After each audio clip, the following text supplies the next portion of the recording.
In the dim glow of an oil lamp, José Rizal carefully dipped his quill into ink. The scratching of his pen filled the silence of the small room in Madrid. He was thousands of miles away from the Philippines, but his heart burned with the pain of his people. His hands trembled, not with fear, but with the weight of responsibility. He knew his words could change the fate of his homeland.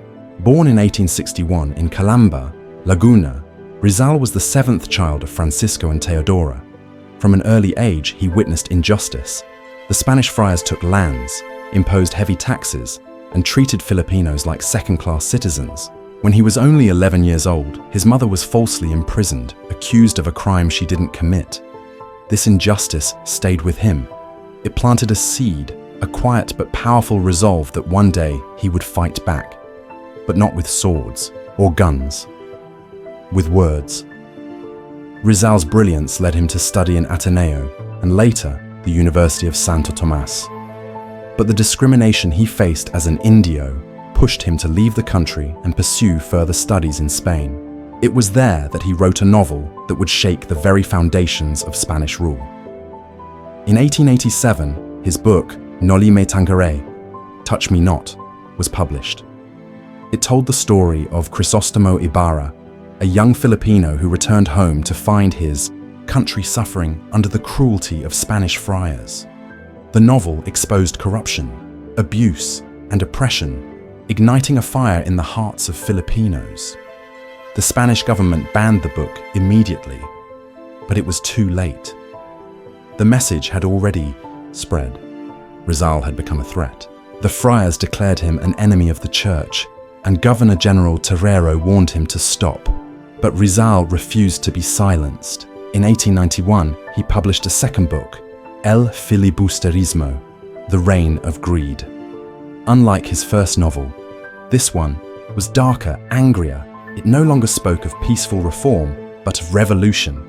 The Spanish authorities were furious. Rizal was accused of being the mastermind behind the Katipunan, a secret revolutionary group led by Andres Bonifacio.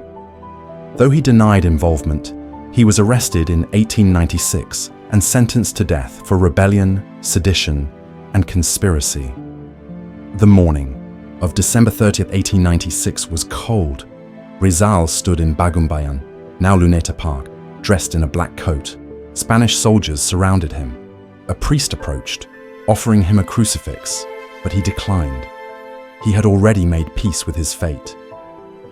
As he faced the firing squad, he made one last request, to be shot facing his executioners. A death of dignity, not shame. But the Spanish denied him. He was ordered to turn his back. The soldiers took their positions. The order was given. Gunshots echoed in the silence. But as Rizal fell, he turned slightly and landed facing the sky, his eyes open. He died as he lived, a man unafraid to face the truth. Yet his death did not end the fight. It ignited it. 1 year later, the Philippine Revolution erupted in full force. The very ideas Rizal had written about became real. Filipinos no longer asked for reforms. They demanded freedom. By 1898, the Philippines declared independence.